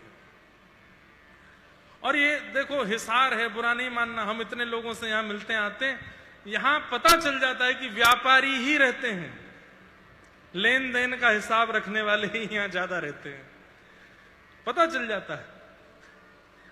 आप पंजाब में किसी लुधियाना चले जाओ, जलंधर चले जाओ, तो खाने पीने के अलावा कोई बात ही नहीं होती है, तो पता चल जाता खाने पीने वाले लोग ही रहते हैं यहां पर। हमारे दिल्ली चले जाओ, वहां पर एक दूसरे को नीचे गिराने वाले लोग रहते हैं, इसको नीचे खींचो, ये ऊपर कैसे बढ़ गया, ये कैसे हो गया, ये। बंबई चले जाओ, वहां पर ईर्ष्या भरी पड़ी है लोगों में, ये कैसे ऐसे सब लोग रहते हैं। पर हमारे वृंदावन चले जाओ, इतने भयंकर कलिकाल आने के बाद भी, इतना भयावह स्वरूप होने के बाद भी वृंदावन में किशोरी जी के प्रेमी, श्री ठाकुर जी के प्रेमी, लाडली जी के प्रेमी ऐसे रहते हैं। पड़ी रहूं कुंजन के कोने श्याम राधिका। हमारे अभी बैठे थे यहाँ पर मोनू जी महाराज, गुसाई हैं राधारमण जी के, इतनी परिक्रमा करते हैं वृंदावन की, आज भी राधारमण जी की निस्सेवा करते हैं, अपने हाथ से सब काम करते हैं, फिर भी वृंदावन की इतनी परिक्रमा करते हैं। ये प्रेम है। तो विश्ववसु जी से जब मिले विद्यापति, उनके व्यवहार से बस स्पष्ट हो गया नील माधव भगवान यही होंगे। इनकी बोली, इनका व्यवहार, इनके विचार बता रहे हैं कि ठाकुर जी यहां होंगे। आजकल उल्टा होता है, ठाकुर जी की सेवा करने वाले, ठाकुर जी के पास रहने वाले, ठाकुर जी की कथा सुनाने वाले अभिमानी हो जाते हैं। नहीं, ठाकुर जी के सामीप्य रखने वाले को तो इस बात का ध्यान रखना चाहिए कि मेरा व्यवहार ठाकुर जी का परिचय कराएगा। बहुत सावधान रहे। विद्यापति जी की बात रुकने का मन तो नहीं था विद्यापति जी का, लेकिन विश्वावसु के इतने आग्रह से रुक गए। एक वृंदावन की एक और बात याद आई। चित्रकूट में एक महात्मा रहते थे, जब सोशल मीडिया नहीं था, फोन नहीं था, तब की बात है। चित्रकूट में एक महात्मा रहते थे और उन महात्मा का नियम था कि वो पूरे भारत में किसी संत की बड़ाई सुनते थे तो कैसे भी करके उनसे मिलने जाते थे। काशी में हो तो काशी जाते, उज्जैन में हो तो उज्जैन जाते, दक्षिण में हो तो दक्षिण जाते। एक बार एक व्यक्ति ने आकर के वृंदावन के एक महात्मा की बड़ी प्रशंसा की। बोले वृंदावन में और चीर घाट पर एक बहुत बढ़िया महात्मा रहते हैं, क्या बताएं, उनका भजन ऐसा, उनका ज्ञान ऐसा, उनका तेज ऐसा। तो चित्रकूट के महात्मा निकल पड़े वृंदावन, और वृंदावन में चीर घाट पर पहुंचे तो चीर घाट पर दोपहर का समय, कड़कती धूप पड़ रही थी। तो आप तो बस ढूंढ रहे थे, तभी एक व्यक्ति आपके पास आए, आकर के बोले भैया इतनी धूप हो रही है, कहां घूम रहे हो? बोले कि अमुक नाम के महात्मा हैं, उनको ढूंढ रहे हैं। अरे उनसे मिलने आए हो? बोले हाँ। अरे मैं ले चलूंगा आपको। अभी नहीं मिलेंगे, वो शाम को मिलेंगे 5 बजे, अभी बहुत धूप हो रही है, आप आओ मेरी कुटिया में आओ। अपनी कुटिया में ले गए। बोले कुछ प्रसाद आदि पाया? चित्रकूट से आए हो? बोले नहीं कुछ नहीं पाया। तो हाथ से रोटी बना के पवाई, छाछ पिलाई। बोले लेट जाओ, थोड़ी आपकी सेवा कर देते हैं। बोले नहीं नहीं, लेटने का मन नहीं, हम तो बस वो महात्मा से मिले। अरे 5 बजे मिलते हैं वो, लेटो। लेटा दिया, चरण दबाने लगे। इतनी दूर से चल के आए हो, थक गए होंगे आप। तभी तीसरा कोई व्यक्ति आया, तो चित्रकूट वाले महात्मा ने उनसे कहा कि भाई हम तो अमुक महात्मा से मिलने के लिए वृंदावन आए थे, लेकिन ये भैया ये व्यक्ति इतना प्रेमी है, इतना अपने हाथ से भोजन कराया, अपने बढ़िया छाछ की व्यवस्था करी, अब देखो हमारे पैर दबा रहे हैं। तो तीसरा व्यक्ति बोला, आप जिस महात्मा से मिलने आए वो यही तो हैं, ये इतनी देर से जो आपकी सेवा कर रहे हैं ये वही हैं। चित्रकूट वाले जो महात्मा थे वो उठ के बैठ गए, नेत्र आंसुओं से भर गए। बोले, मैं तो आपसे मिलने आया था कि आपको देखूंगा, आपके व्यवहार ने बता दिया कि आप कौन हो। वास्तव में ठाकुर जी आपको प्राप्त हो चुके, तो व्यवहार बताता है। विश्व वसु के आग्रह करने पर विद्यापति उनके यहां रुक गए। नित्य विश्व वसु कहीं जाते थे पहाड़ी पर और लौट के आते तो उनके अंदर से सुगंधी आती थी, चंदन का आकर्षण होता था, तुलसी पत्र, ये सब देख करके विद्यापति जी समझ गए कि ये कहां जाते हैं। एक दिन, जबकि सबर जाति के हैं विश्व वसु और विद्यापति ब्राह्मण हैं, लेकिन फिर भी विश्व वसु के चरण दबाते हैं विद्यापति। बोले, अरे अरे नहीं नहीं, आप चरण नहीं दबाइए, आप परम विद्वान है। बोले, नहीं नहीं महाराज, आप मुझे लगता है किसी की सेवा करने जाते हैं, कृपा करके बताइए ना कहां जाते हैं, कौन है। विद्यापति जी के इस आग्रह को विश्व वसु जी मना नहीं कर पाए। बोले, वैसे तो मैं बाध्य हूं, मैं अपने परिवार को भी कभी नहीं बताया हूं, कभी नहीं लेकर के गया हूं, लेकिन आपकी इस दीनता पर मैं इतना रीझ गया हूं कि मैं आपको ले चलूंगा। मैं जिनकी सेवा करने जाता हूं वो नील माधव भगवान है। नील माधव नाम सुनते ही विद्यापति तो प्रसन्न हो गए, जिनकी खोज के लिए मैं आया वही है। लेकिन महाराज क्षमा करें, मैं आंख पर पट्टी बांध के ले जाऊंगा ताकि आप रास्ता ना देख लें, कहीं दोबारा ना आ जाएं, किसी और को लेके ना आवे। ठाकुर जी ने प्रतिबंधित किया है। अच्छा, एक बात बोलूं आपको, मंदिर के ठाकुर आज्ञा देकर के मंदिर में विराजे कि मैं सबको दर्शन दूंगा। आपके घर के ठाकुर जी आपके लिए आए हैं, सबको दर्शन नहीं कराया करो। अपने कमरा दिखाओ, घर दिखाओ, सब दिखाओ, बढ़िया, ये यहाँ डाइनिंग टेबल है, ऐसी किचन है, ये ऊपर के फ्लोर है, नीचे है। मंदिर वाला हिस्सा और जहां मंदिर है वो तो दिखाओ, पर जो सेवा करते हैं ठाकुर जी को वो मत दिखाओ। जब कोई लगे कि कोई रसिक आया है, कोई प्रेमी आया है, कोई ठाकुर जी का ही आया है, उसी को ही दर्शन कराओ। ठाकुर जी सबसे नहीं मिलते।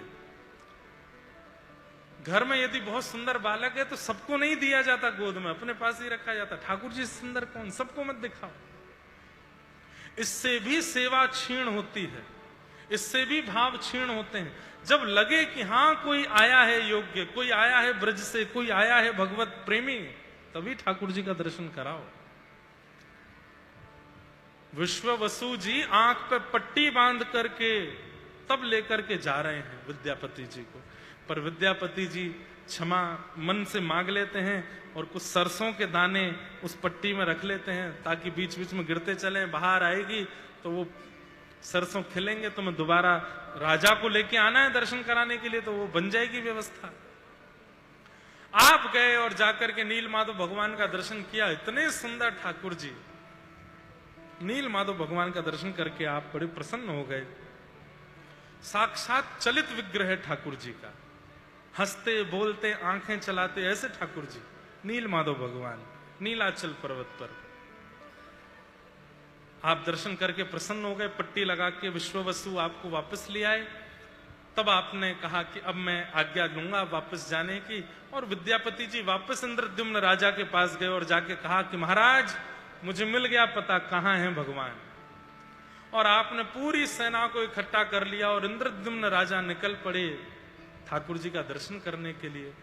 जैसे ही पहुंचे नीलाचल पर्वत के पास, ठाकुर जी को कुछ और ही मंजूर था। वो सरसों प्रकट हो गई थी, उनका मार्ग देख करके इंद्रद्युम्न राजा जब ऊपर गए, जाकर के देखा तो ठाकुर जी वहां से अंतर ध्यान हो गए। विरह देते हैं ठाकुर जी, व्याकुलता देते हैं, क्योंकि व्याकुलता विरह भक्ति को और पुष्ट करके जन्म देता है। इंद्रद्युम्न राजा रोने लगे, कहां चले गए नाथ।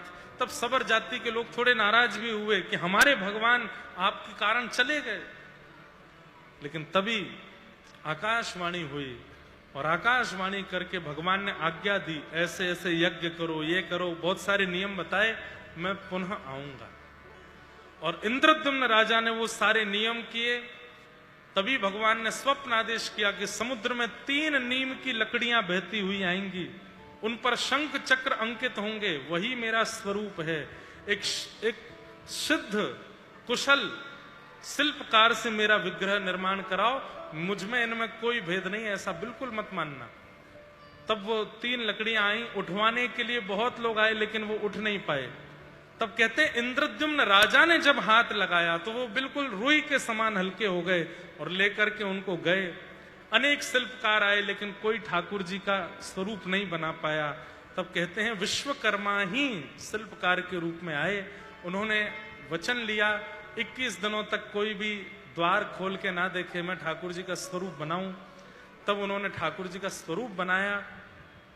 परंतु अब यहां 2 बातें आती हैं। कहीं कहीं तो सुनने में आता है कि गुंडीचा महारानी को लगा कि छेनी हथौड़े की आवाज नहीं आ रही, तो उन्होंने द्वार खोल दिया तो ठाकुर जी अधूरे रह गए। पर नहीं, अगर हम ये बात कहते हैं, पहले मैं भी कहता था कथा में, लेकिन अगर ये बात कहते हैं तो कहीं ना कहीं ये बात आ जाएगी कि क्या महाप्रभु जगन्नाथ जी अधूरे हैं? नहीं, ये पूरे ठाकुर जी हैं। समय पूर्ण होने पर ही खोला गया। स्कंद पुराण के अनुसार जितने दिन का समय दिया उसके बाद ही जब द्वार खोला तो ठाकुर जी ऐसे ही थे। ये पूरे हैं, इसीलिए पुरी में रहते हैं। ये पूरे ठाकुर जी, अधूरे नहीं हैं। लेकिन तब सबको संशय हुआ कि ये कैसा विग्रह है, हाथ अधूरे हैं, पैर अधूरे। तब नारद जी ने वो पूर्व की कथा सुनाई कि द्वारिका में ब्रजवासियों की याद में ठाकुर जी प्रेम विगलित हो गए। ठाकुर जी ने उसी स्वरूप को पुनः इंद्रद्युम्न राजा के लिए भेजा है और वही नीलाचल पर्वत पर विराजमान हुए। बोलो जगन्नाथ महाप्रभु की जय, बलभद्र सुभद्रा महारानी की जय। वही महाप्रभु जगन्नाथ के रूप में विराजमान हुए, विद्यमान हुए। इस प्रकार श्री जगन्नाथ महाप्रभु पधारे। इंद्रद्युम्न राजा गुंडीचा मंदिर में ठाकुर जी प्रकट हुए थे। फिर ठाकुर जी ने आज्ञा दी कि मेरे लिए मंदिर बनवाओ ताकि मैं जगत को दर्शन दे सकूं।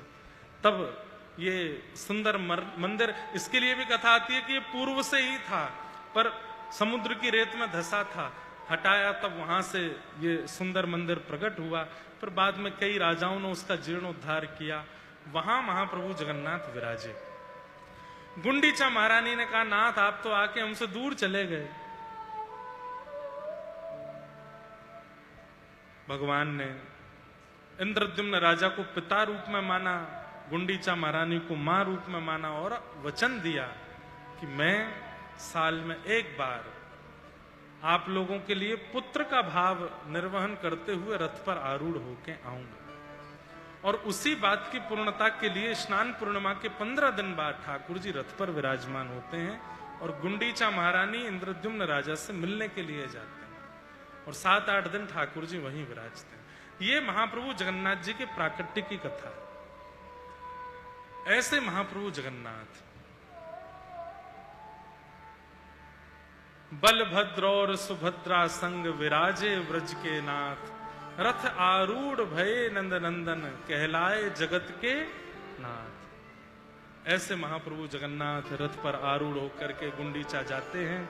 खूब रथ यात्रा का मनोरथ ठाकुर जी का मधुर भाव से होता है, उसका सब लोग दर्शन करते ही हैं।